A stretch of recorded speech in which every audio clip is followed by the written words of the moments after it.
this victory in Tunisia here. We fought the Germans at Kasserine Pass down here. And in charge of the First Army was General Friedendahl. He was 60 miles to the rear. He was nowhere near the action. And we got our butts kicked. And so Eisenhower fires Friedendahl and puts General George S. Patton in charge. Okay. Now, Patton is one of our most famous World War II generals. His nickname, Old Blood and Guts. How do you earn a nickname like that? Old Blood and Guts. Well, you're tough on your own soldiers and you're tough on your enemies. Okay, Patton, listen, this guy's an egomaniac. He literally believes in reincarnation, and he believes that he was reincarnated for this moment in history, okay, to be a war hero and to lead Americans against fascists and to defeat them. And he wants the glory, okay? He believes this. So, his men will follow. Now, what are we going to do with 250,000 German prisoners of war? You're just going to build like a camp in the desert and feed them for the next 3 years? What are you going to do with these guys? Anybody know what we do with them? No, we don't kill them. Put them to work. Where? Fields. Of Africa? In the desert? Wow. Factories. We're going to put them on boats and we're going to ship them back to the United States and build prisoners of war camps in the United States in places like Concordia, Kansas. You guys know where Concordia is? Which way's north? No, that's the sky. Which way is north? That way. It's that way. That way. That way. Yeah, see, this is what I was talking about during the assembly the other day. They want me to. There's no windows. North is that way. Central runs this way, right? That's east and west. Central's right out there.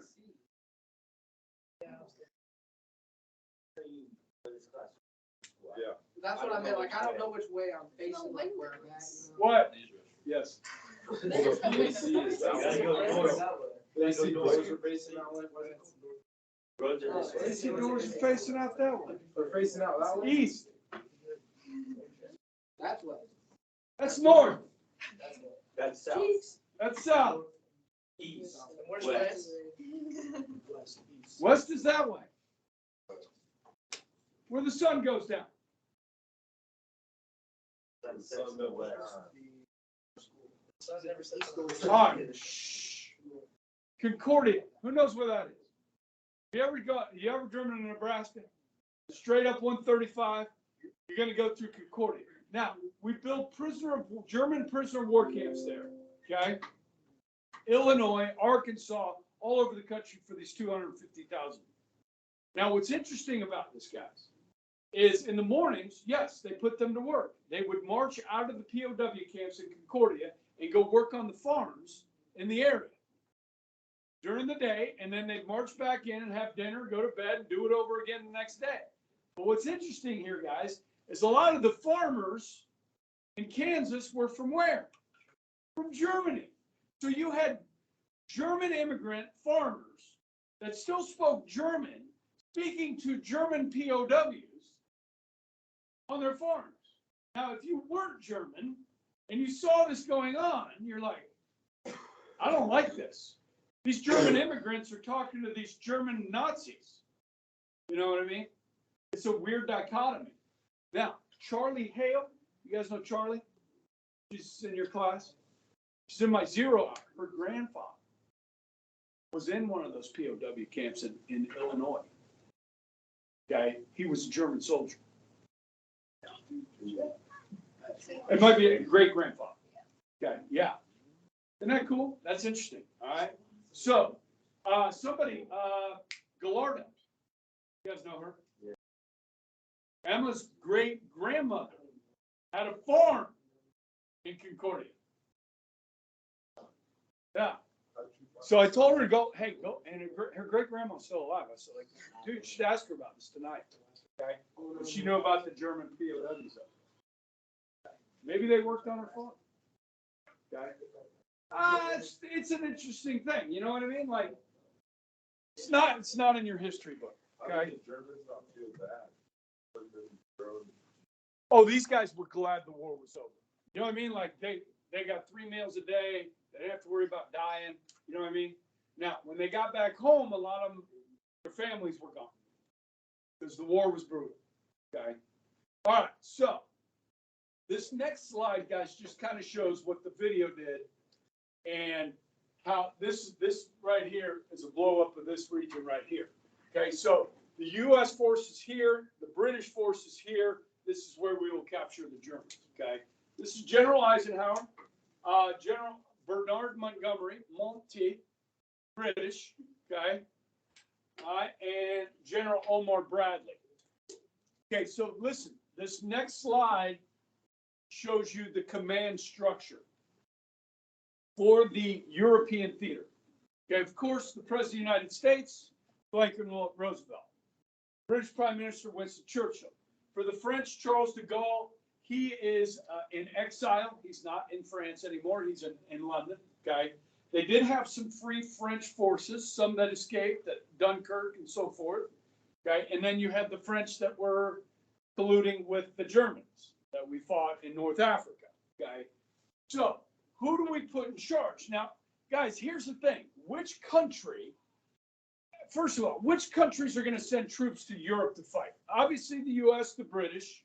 Who else is going to send troops to Europe? Somebody said? Australia, yes. Also from that region of the world. New Zealand will send troops to Europe. Also Canada. Also South Africa. Like Elon Musk is an African American. He's from South Africa. Okay. South Africans, you will also see Indian people from India, because that was also part of the British Commonwealth of Nations. Okay, so these are different countries that we're going to see on the Allied side. Now, which country, Cash, is going to bring the most troops to the fight? The U.S. So you're going to put a U.S. You're going to put a U.S. commander in charge. And who's that going to be? Dwight Eisenhower. Where's he from? He's from Kansas. Okay? Now, underneath him, you're going to see some Brits, including down here, 21st Army Group, General Bernard Montgomery. Monty from where? Britain. Pay attention. U.S. 1st Army Commander Omar Bradley reports to a Brit. The Brit reports to an American.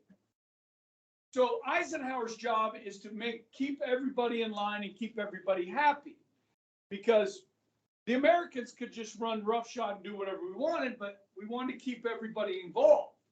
And so what you're going to have, guys, is American generals like Patton having to report to Montgomery.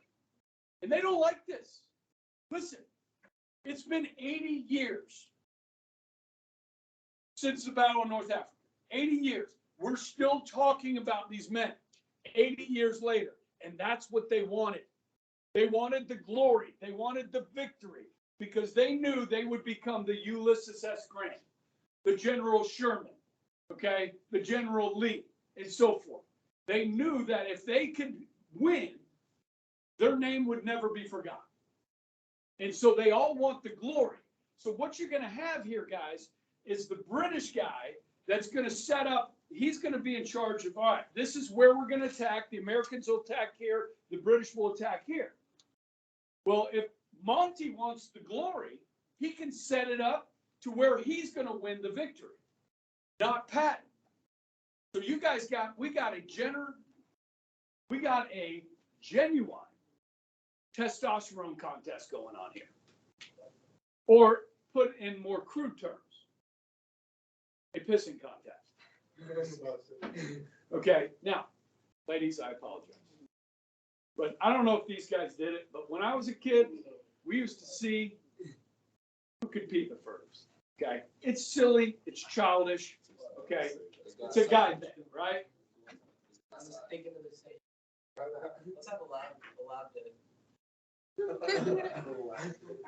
the atrium, like. That's terrible. Day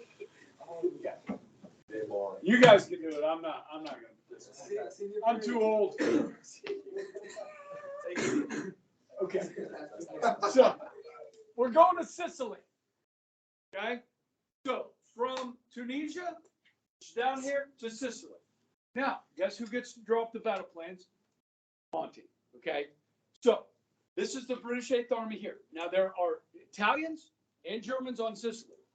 And we know that what is likely to happen is that they will retreat to the high ground. Because it's easier to fight when you control the high ground. So, Monty says, okay, Americans, you're going to land over here. You're going to go clear all this and then meet me at the Etna line.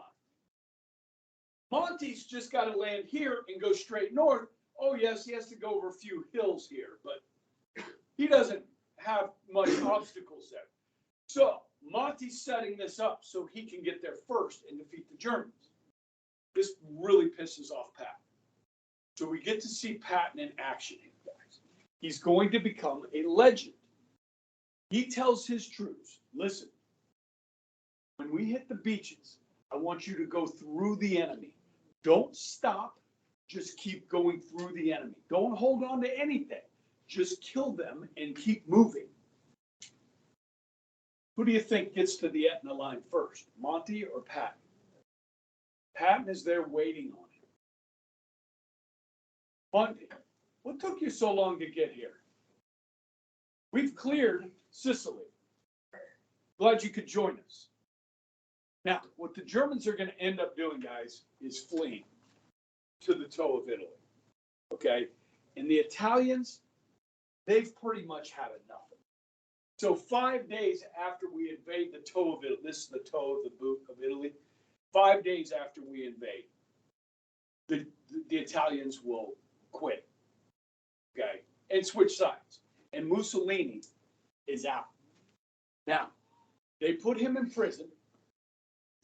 And then he escapes in 1945, him and his mistress, and they start trying to flee Italy. This is where they are caught by his own people, okay? This is Mussolini, okay? He was shot in the forehead. They tied his body behind a vehicle and drug his body through the streets, and then hung his body upside down in a town square so people could pay their last respects. This is how Il Duce met his fate at the hands of the Italian people. Okay.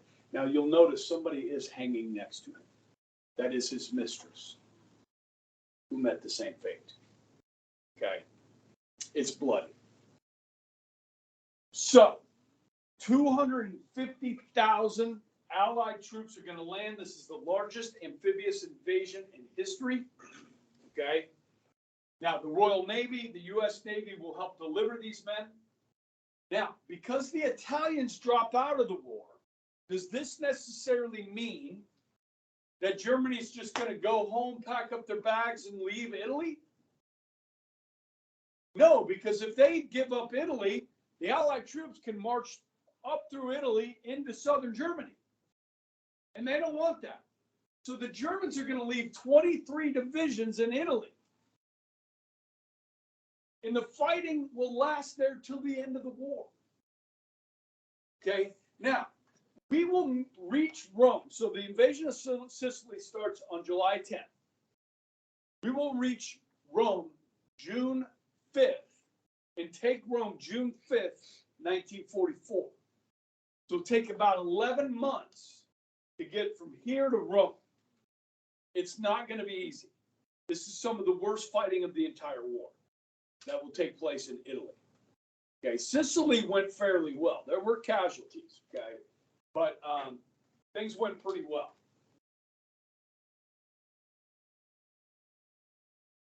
Okay, so as we move forward, I just put this slide together, guys. this is some of the, what we did as far as getting troops to Sicily. Most of this is the Royal Navy.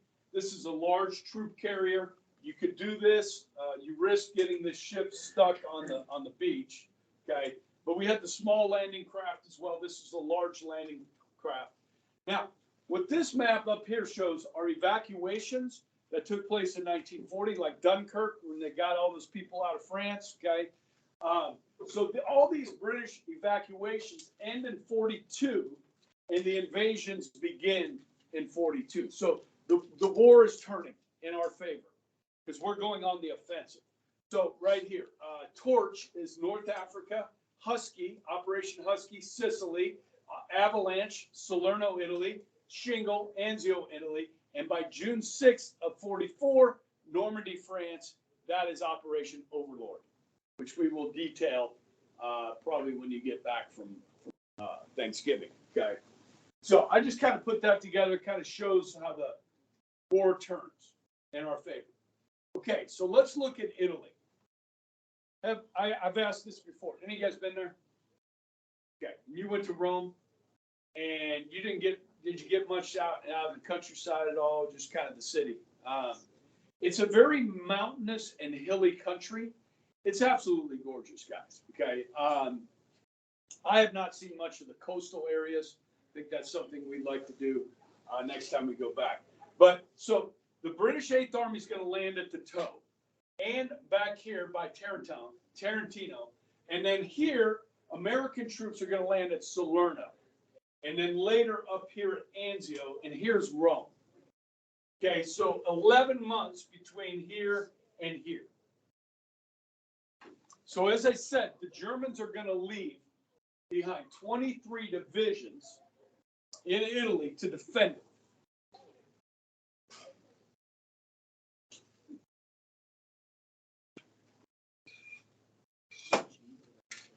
I got some pretty good stories here today about the battle in Italy and a good video on it as well.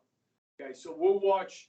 I'm going to tell my stories first, and then we'll watch the video because I'm recording this, and YouTube won't let me post it with the video on there. Okay, so what we see here, guys, this is topographical map, so you can see the red parts are where you have the higher mountains and hills. Okay, we're going to land here at Salerno.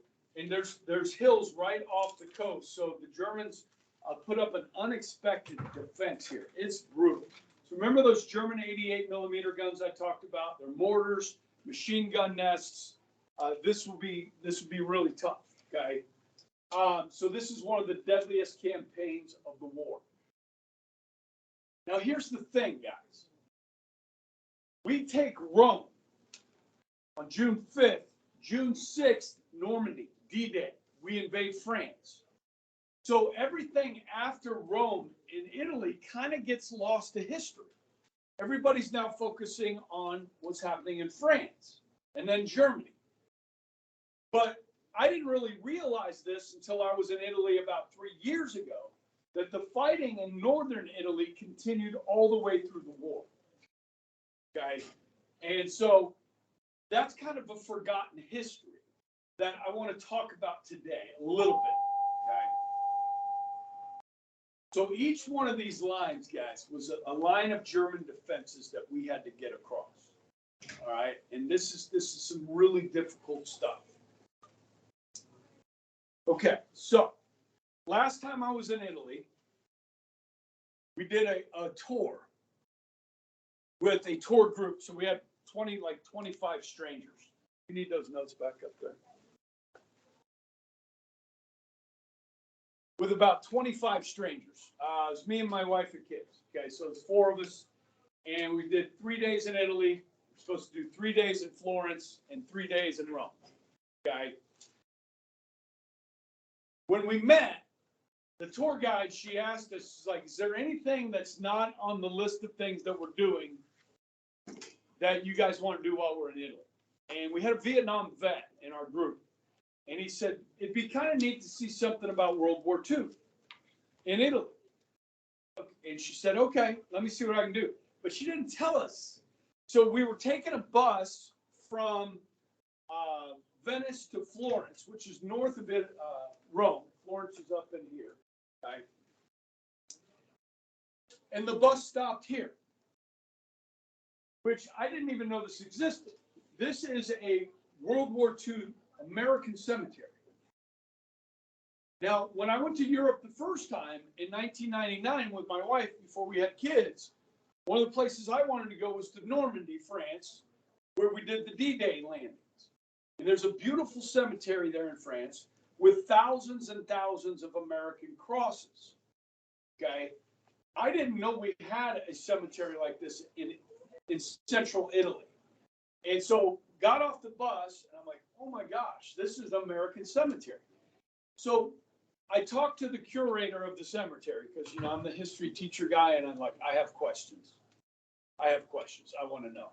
Okay. So, and he told me, he said, when an American died overseas, the U.S. Army or Marines or whatever gave the family the option to have them buried where they died with their comrades, or they could send them home to the families. And he said about a third of American families said burying them where they died, okay, with their buddies. And so that's about a third, okay. Now, my wife and kids and I, we kind of walked around and looked at the crosses, and I came across this one. This is a Grover G. Lynn, Staff Sergeant, 473rd Infantry Regiment from Kansas. He died on April 17th, 1945. The war ended April 8th. So Grover died 3 weeks before the war ended, which is, you know, that's terrible. You know what I mean? Like, this guy never came home. And so, you know, it's like beautifully manicured and so forth. They got this big spire here, and then a memorial at the top. So you get up to the top, and there's all these names on the wall. All these names are Americans that are still missing in action. They never found their bodies in Italy, missing in action in Italy. And there's a little star right here, there's a little star right there, one here, one here. So since this memorial was built, they have found the remains of some of these men in Italy. So like a guy digging a garden in his backyard stumbles across human remains. So they call the government, they check the DNA, there's a database, and they're able to find who they were and give them back to their families. And the curator said about 3 months earlier, they had just found a soldier's remains from Arkansas. He happened to be an African-American soldier, okay? And they were able to send his remains back, okay? So, guys, what's interesting, if you look at these names, they tell you what units they were in. And almost all of them, not all of them, but most of them are bomber crews. So, guys, once we started taking Italy, we were able to bring our bombers into Italy and bomb Germany from Italy. Well, a lot of these got shot down, okay, and they never found the bodies of the crew. So let me just read you one here. Robert Schmidt, Sergeant, 766 Bomber Squadron, 4th Bombing Group from New Jersey. You got guys from Oklahoma, Texas, Michigan, Minnesota, Pennsylvania, Tennessee, Florida, Ohio, Louisiana, California, Minnesota, Georgia, okay? So almost all of these guys, it says bomb squad next to them, okay? So yeah, I had no idea that this was there, and I thought it was really neat, and probably turned out to be my favorite part of the trip, because it wasn't even planned, okay? Then they show you, so this is all north of Rome, and this fighting continued all the way to the end of the war. All right, so these are some of the different units that served in Italy. This is the 10th Mountain Division, the 5th Airborne, okay? You got the Buffalo Soldiers here, so that would be your African-American, 15th Airborne, and so forth, Okay, so I thought I'd include that in my notes about what happened in northern Italy. So I got two stories before I show you the video. In the video you're going to watch today, you're going to see Richard Tregaskis again. This is the guy that was in Guadalcanal with the Marines on the first day and was there for 6 weeks with the Marines and then finally left. He's going to catch up with the army in Italy.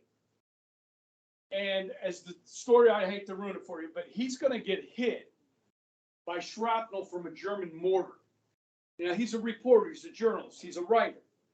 And he's going to have shrapnel and bone fragments into his brain. So he describes how he was unable to think right. He couldn't compose a sentence. He had to be patient to heal, okay? So it's a very good segue, guys, to two other people I want to talk about. One is a Kansan. His name's Bob Dole. You guys have heard of Bob Dole? Mentioned him? Yeah, Bob Dole. Yeah, one word, Bob Dole. Okay. Now, Bob Dole was born in Russell, Kansas. You guys know where Russell is? Down by Hayes. You ever driving to Colorado? If you're paying attention, you'll have your head buried in your phone, and you're looking out the beautiful scenery of western Kansas. You'll see a sign. It says Russell, Kansas, home to two American senators. Okay? One Bob Dole, the other guy named Arlen Specter. Arlen Specter actually represented Pennsylvania in the Senate. But anyhow, Bob Dole was in Italy.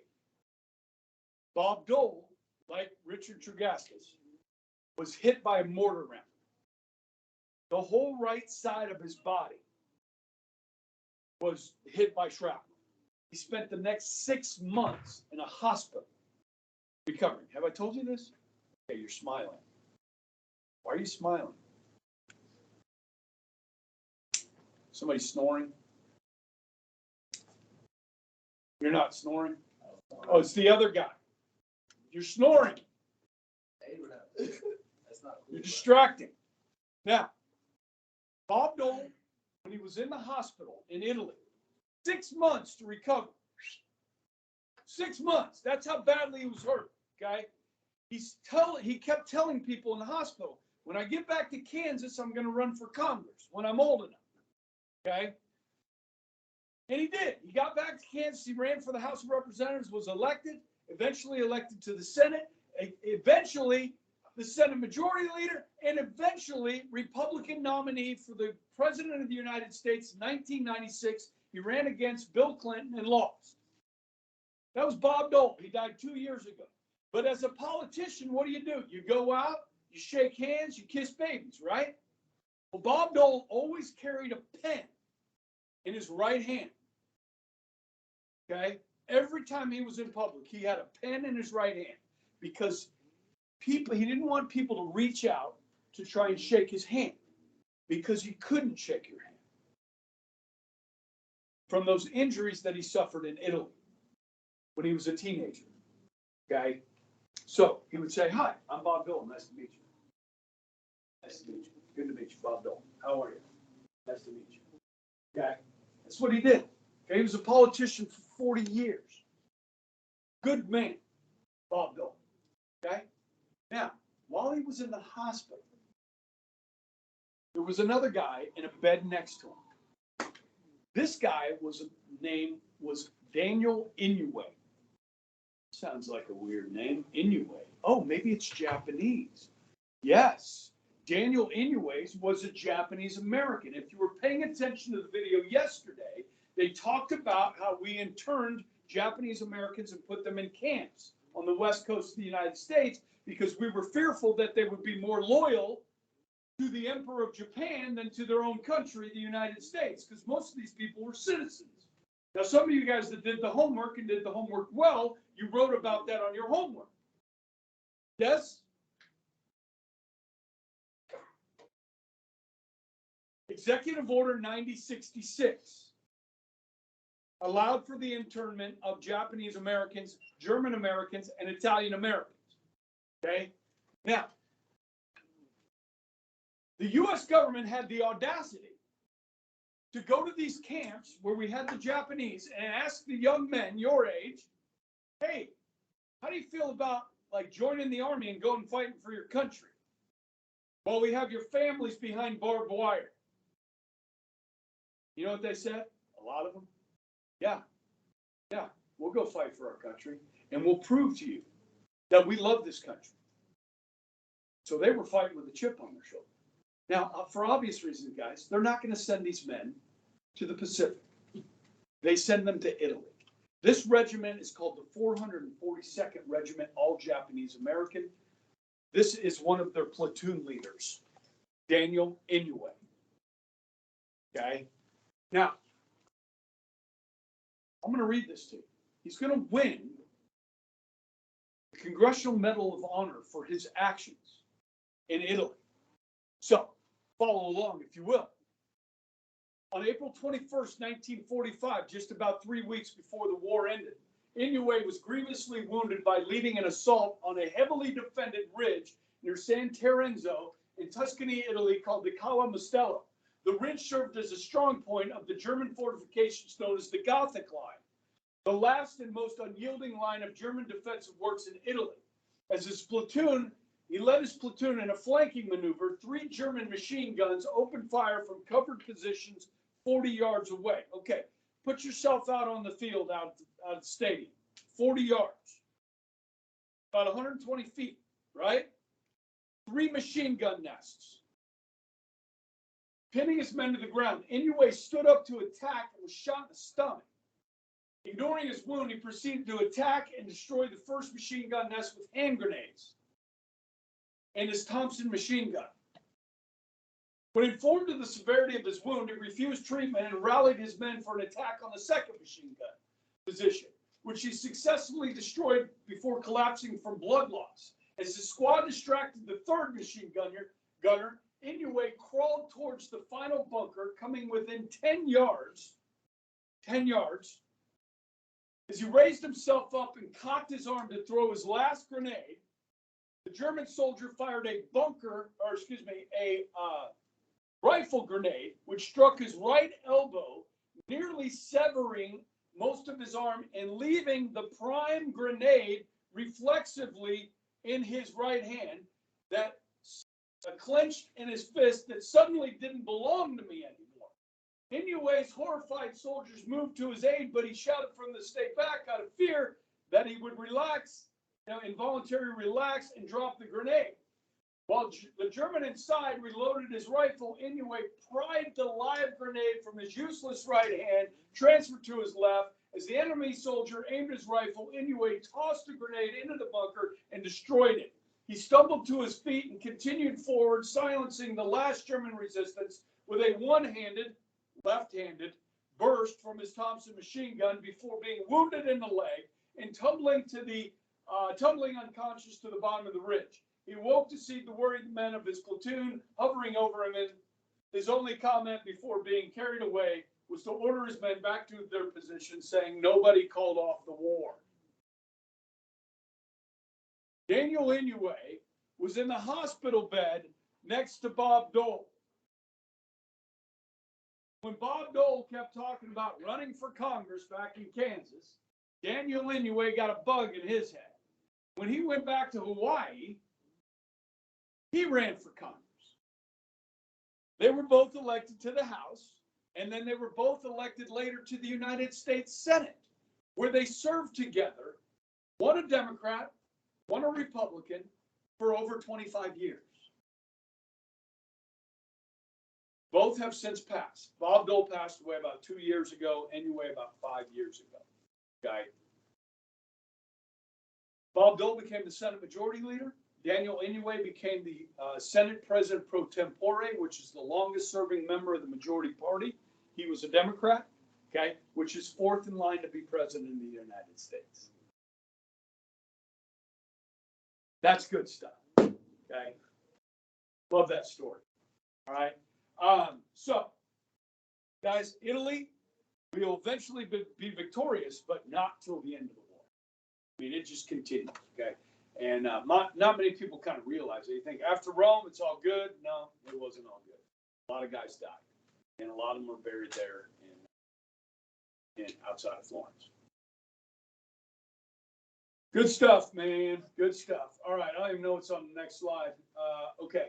That's what we'll be doing later because now we're going to watch the video. Good? All right. How much time do I have?